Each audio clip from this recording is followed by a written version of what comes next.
Most people are aware of the benefits of engaging in physical activity and exercise. Unfortunately though, despite this knowledge, not enough people are engaging in sufficient physical activity and exercise to experience the long-term benefits.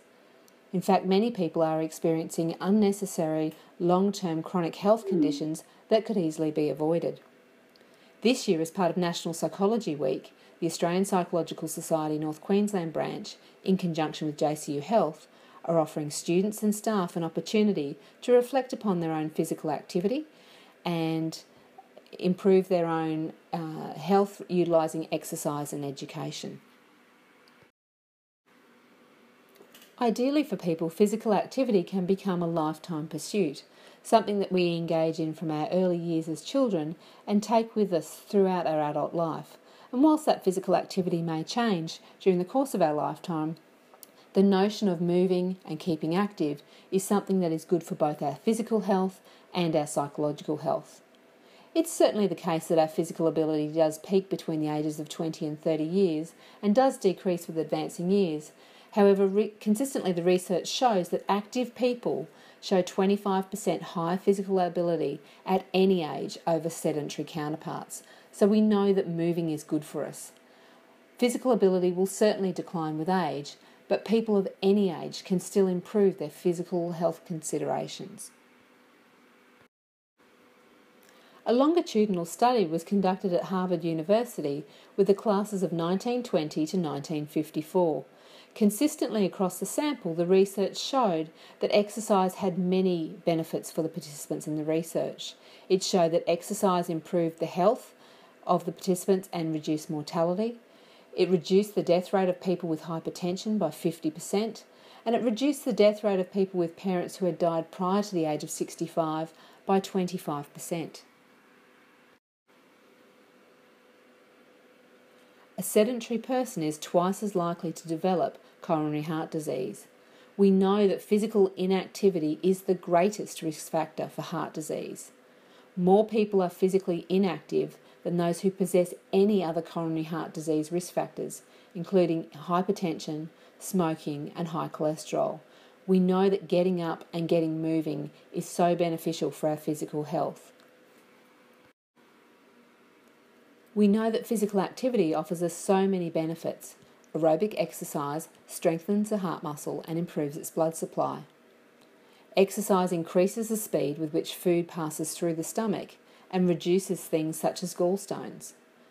We know that engaging in physical activity reduces the risk of colon cancer by approximately 50%. And exercise greatly reduces the risk of type 2 diabetes. Diabetes is described as the disease that comes in a can. We used to think that in preventing diabetes, exercise was in the realm of good. Now we know that exercise is vital, and this is a quote that comes to us from Dr. Ken Gross of the Virginia Medical Center. We also know that exercise helps control high blood pressure. It helps people to sleep. 20 minutes a day of physical activity can reduce sexual impotence rates by 50%. Exercise can help enhance memory and thinking. Exercise also helps to control weight, reduces feelings of depression and anxiety, and helps to build and maintain healthy bones, muscles, and joints.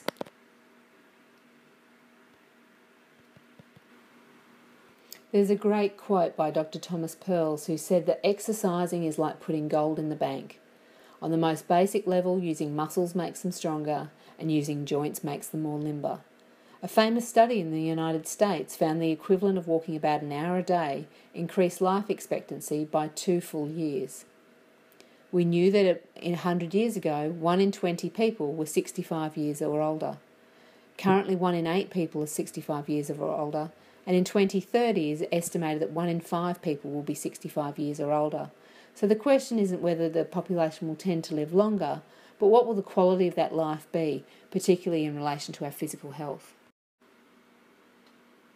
Importantly, physical activity also offers a range of psychological benefits.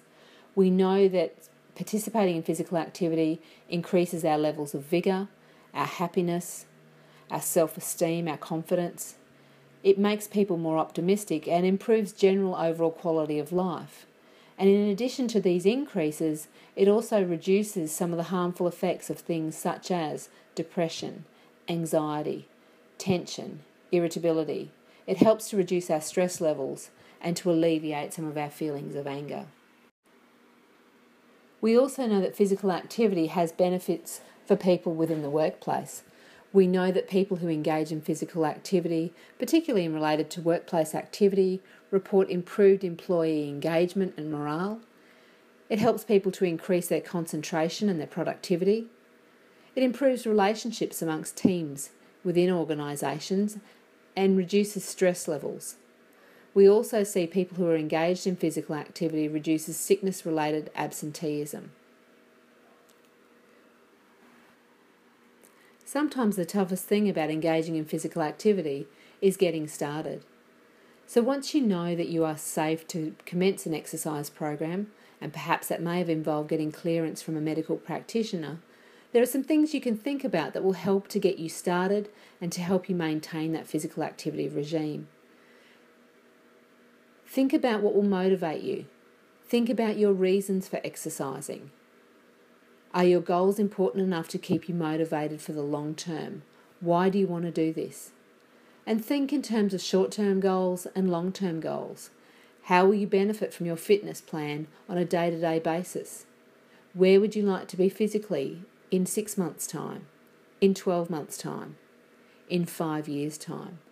Thinking about where you want to get to and what you need to do today to make it happen is a good way to start working towards the goals that you want to achieve. And let's not forget the quote of famous jazz musician Eubie Blake. A young man born in Baltimore, Maryland to former slaves John and Emily.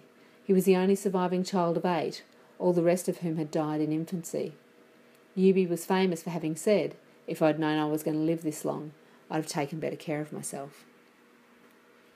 And of course there's the advice offered by the ever-youthful Lucille Ball. The secret of staying younger is to live honestly, eat slowly, and lie about your age. We hope that you have the opportunity to join us out at JCU between the 10th and the 14th of November at the JCU Health Clinic. During that time, we'll be offering exercise and brief education sessions.